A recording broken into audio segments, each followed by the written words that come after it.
Good afternoon, everyone. Thank you so much for joining us. The Central Library is very excited to be hosting today the Staying Safe This Summer National Weather Service Summer Seasonal Safety Campaign. My name is Katie and I will be the library host today. If you are joining us just now and you haven't been on a seminar with the library before, you are muted, so you can only put in questions through the chat or question panel. So if you have a question at any point during this presentation, please type that into the question or chat panel. And if it's a question for our speakers, those will be held until the end of the presentation. If they're about a technical issue, I will get back to you as soon as possible.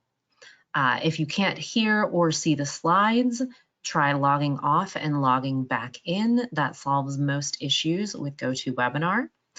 As a reminder, this is being recorded, so if you do have to step away or if you would like to share this with a colleague, this will be up on the library's YouTube channel after the event.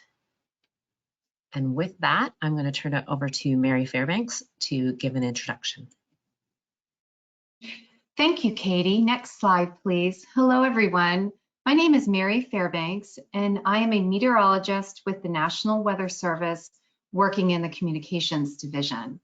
And what we're going to talk about today, before we get into summer safety, are our seasonal safety campaigns. We run these every season on the first day of the meteorological season, so summer, winter, spring, and fall. Our summer campaign was launched on June 1st, and really our campaigns are there to help keep everyone and get everyone prepared for hazardous weather that they're going to experience year-round.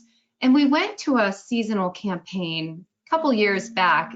It's more of a timely approach to weather preparedness because different parts of the country experience hazards in different parts of the year. We've really combined them by season. And again, the goal is really to build a weather-ready nation, having everyone prepared for extreme weather, water, and climate events.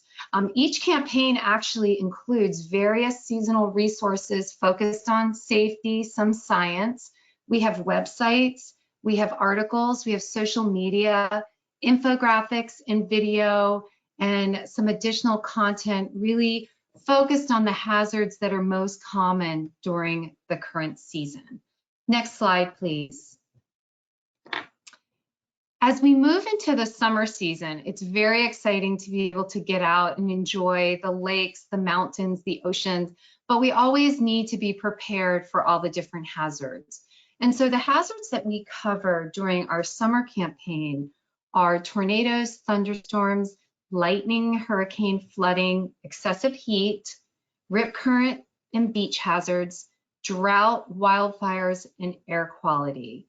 And each season we also put together a theme. And this season's theme is weather hazards can escalate quickly. Even though we have a lot of information and our forecasts come out, a lot of times we see flash flooding and different events like that. So with that, the campaigns really feature a series of graphics, social media content highlighting sudden weather threats and then relevant safety tips. And so we also have some new content that features our watch versus warning comparison graphics. We have a lot of new materials as well. So these are all covered by the summer campaign, but today we're going to focus on two particular hazards, and that is excessive heat and rip currents and beach hazards. So now on to Danielle to talk about heat and heat safety. Hi, everyone. Thank you, Mary. So as Mary mentioned, my name is Danielle Nagel. I'm the Public Program Coordinator, and I'm also here with my colleague, Kim McMahon, the Public Program Manager.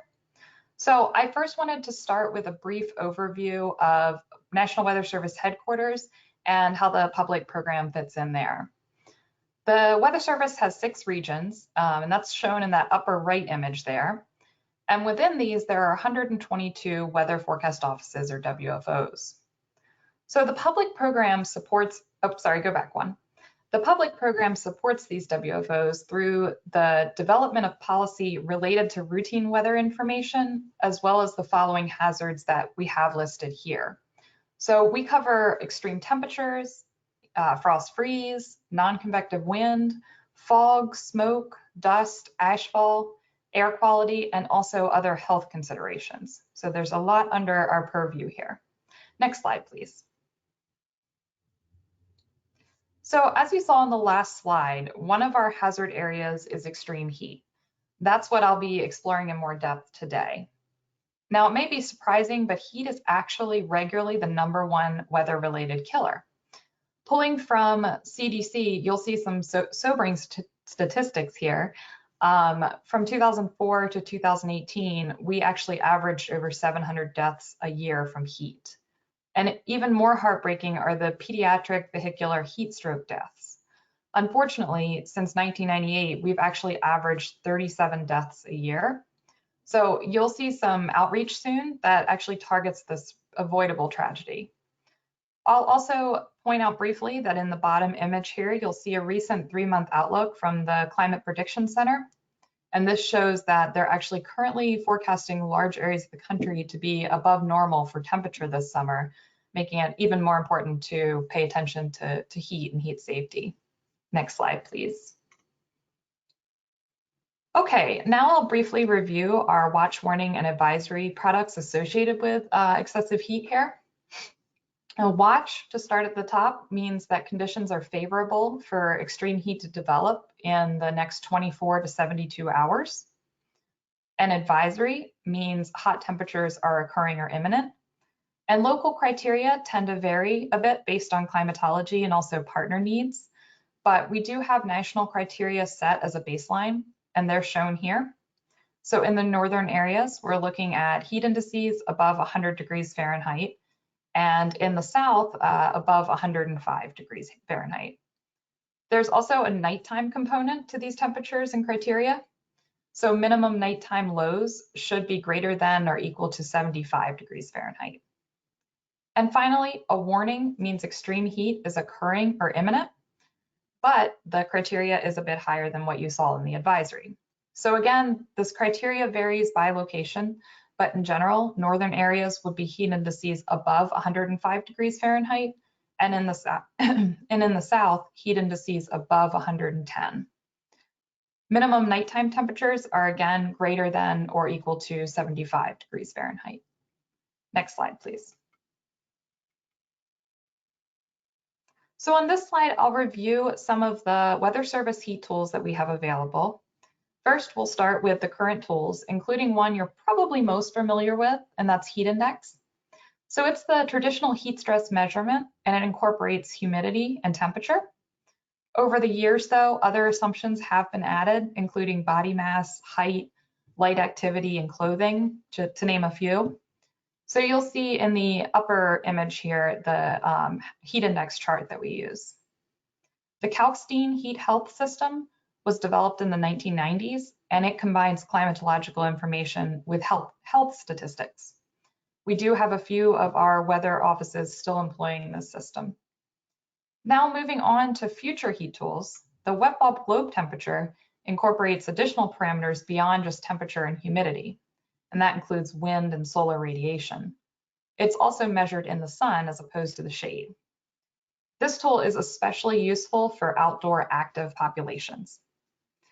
Finally, our Western region has developed a heat risk prototype, and that includes climatology, duration of heat, overnight temperatures, and differences between highs and lows.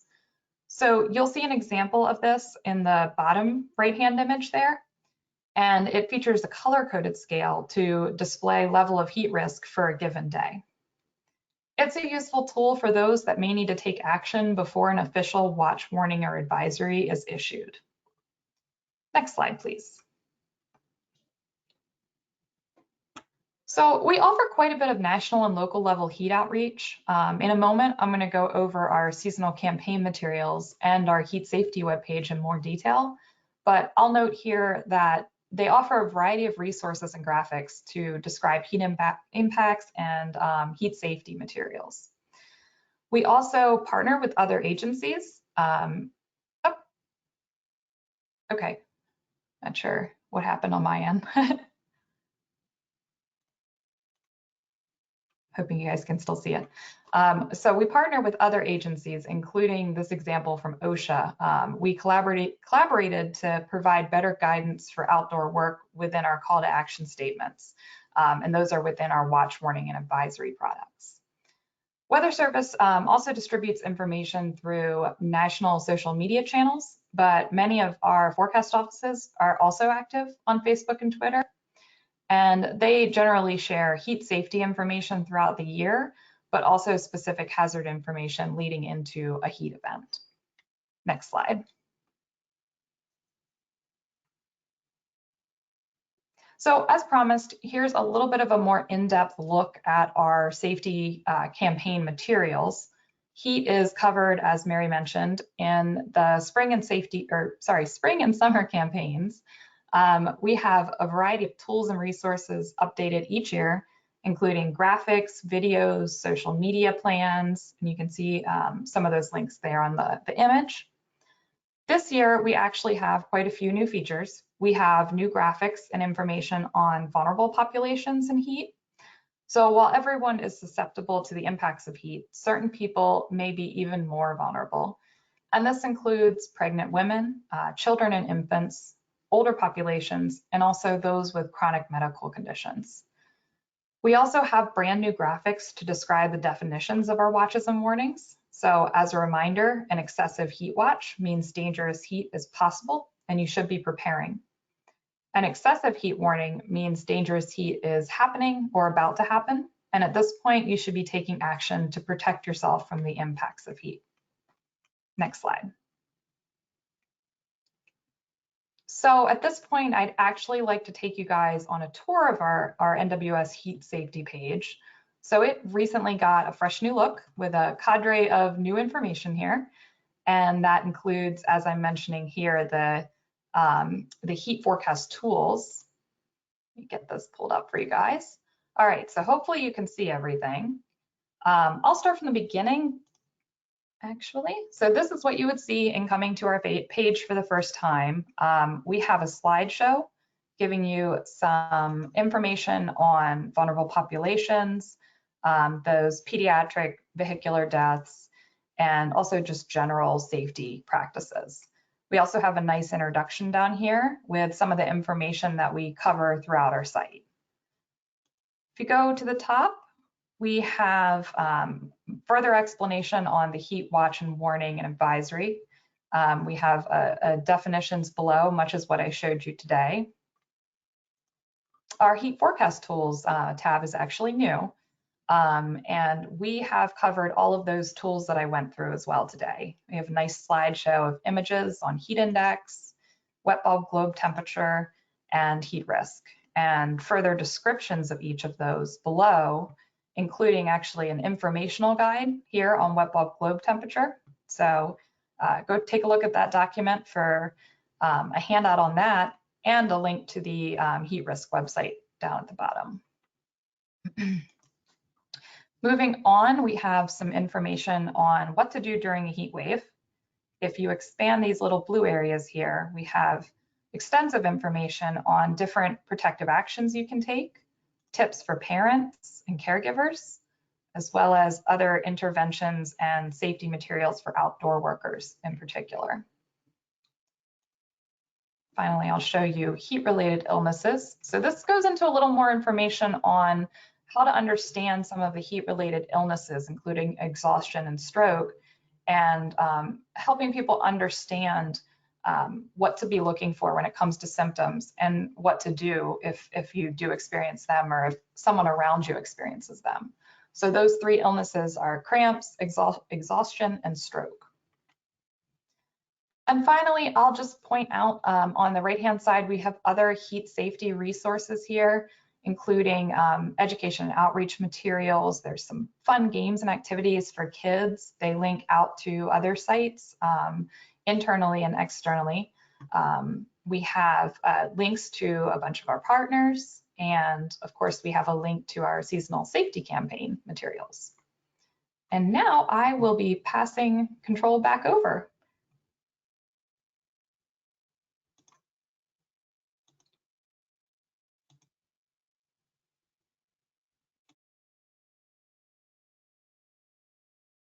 Oh yes, thank you guys. Apologies, I forgot we had this slide.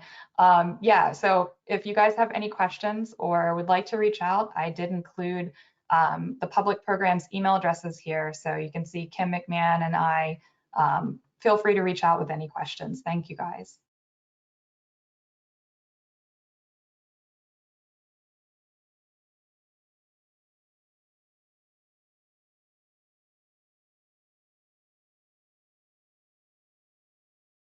Well, I guess it's my turn.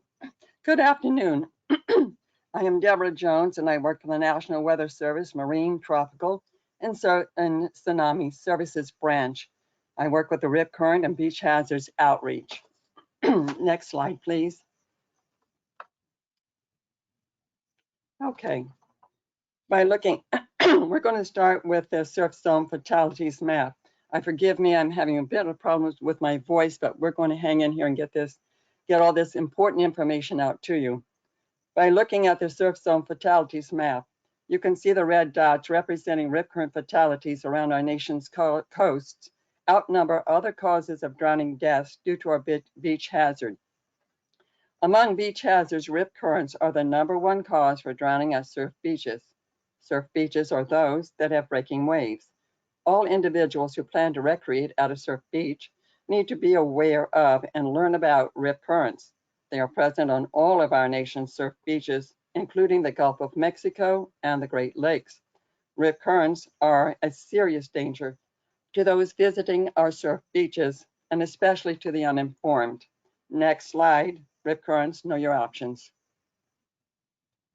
The NOAA USLA rip current graphic shows the swimmer's options for escape from a rip current.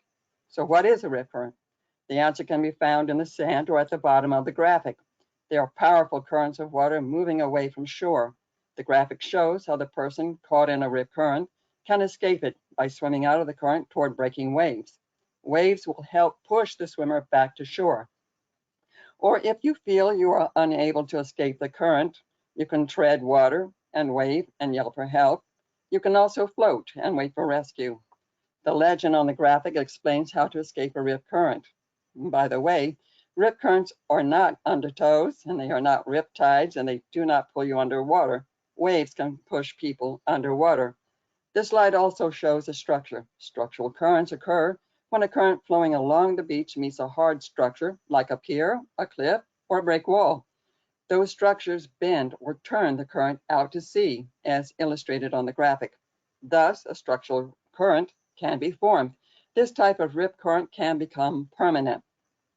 This slide also demonstrates a flow pattern of a rip by using green dye. This is one example of a rip flow pattern, where the rip current is flowing straight out toward breaking waves, but they can also meander. Next slide, other dangers, currents, and tides. You also need to be aware that other types of dangerous currents exist at the beach, and definitely be aware of changing tides. Next slide.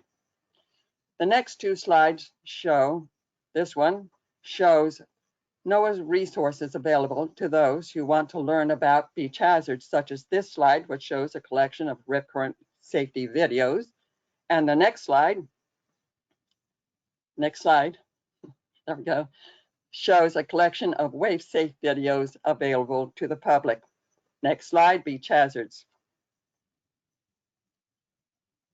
All right, we're going to hang out here for a little bit. So this is beach hazards, know before you go. Surf beaches can be dangerous. So how do you stay safe? Know how to properly prepare. Know how to swim in water that has pounding waves, sudden strong currents, changing weather, and varied temperatures. Waves and currents are very powerful. Even the small ones can be dangerous, and their patterns can change suddenly. Never overestimate your swimming abilities. Remember, bodies of water with surf, like the ocean, are not swimming pools. This is a natural environment that you cannot control. Next, what items should you take to the beach that will help keep you safe? Have a way to monitor your beach's weather forecast throughout the day.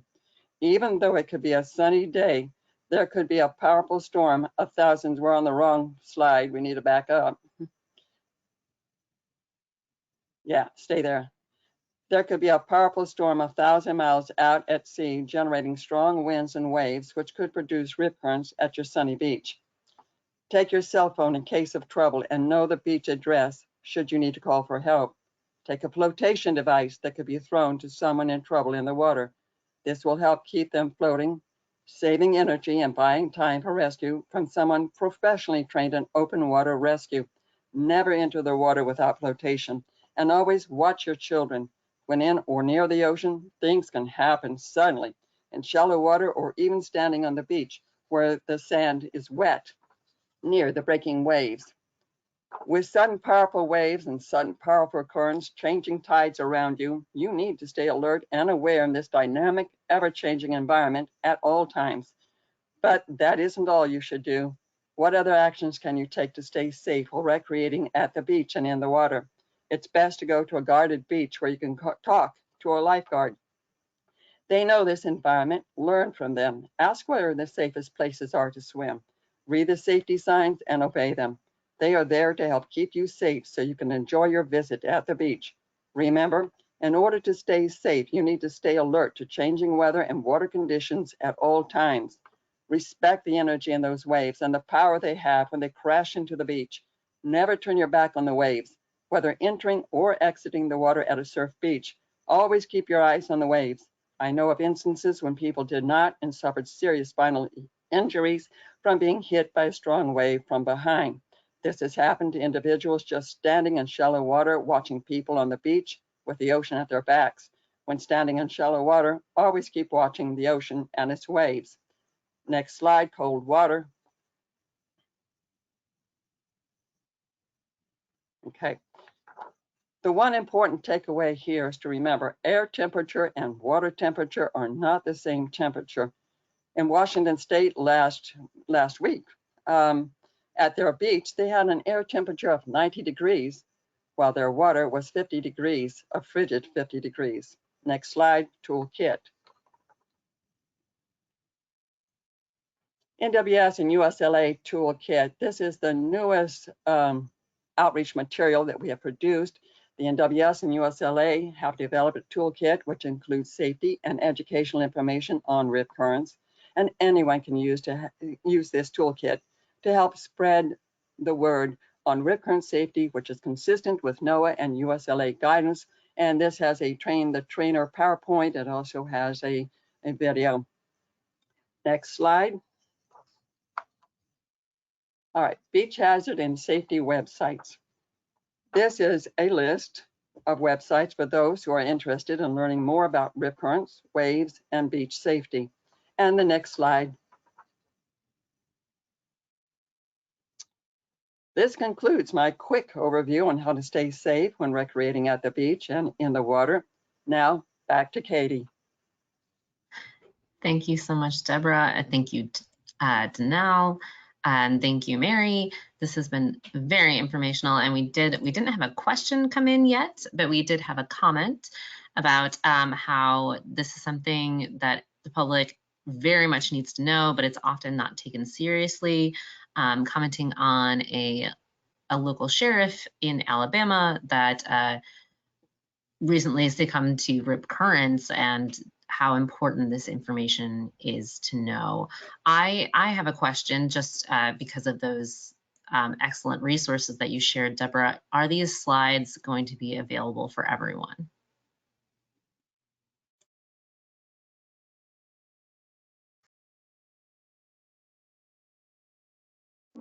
Hi, Katie, this is Mary. Yes, we want to make sure that they are available to everyone.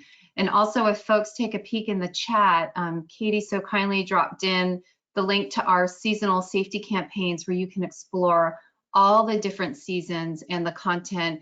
And then I also wanted to make sure that we didn't forget to remind everyone that we also have Spanish language materials related to our safety campaigns.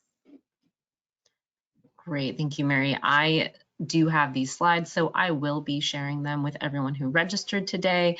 But if you have if you have a colleague who wasn't able to attend and they would like to either see the recording or get those slides, please just forward them on to library.seminars@noaa.gov. I'm going to put that in the chat. At this email address, anyone on the library's seminar team can get these slides for you. And if you do have a question, I'm going to hold out another 30 seconds or so for those who are on the webinar to type those into the question panel. But if you don't have questions and you would like to hop off and grab some lunch on the East Coast, or if you're on the West Coast, you need a bit of a coffee break, please feel free to jump off the webinar now. And as you leave, the library has a quick survey at the end of each seminar that asks you basically, how'd you hear about this? And if you have any recommendations for seminars we can do in the future, if you would so kindly fill out that survey, we would be grateful.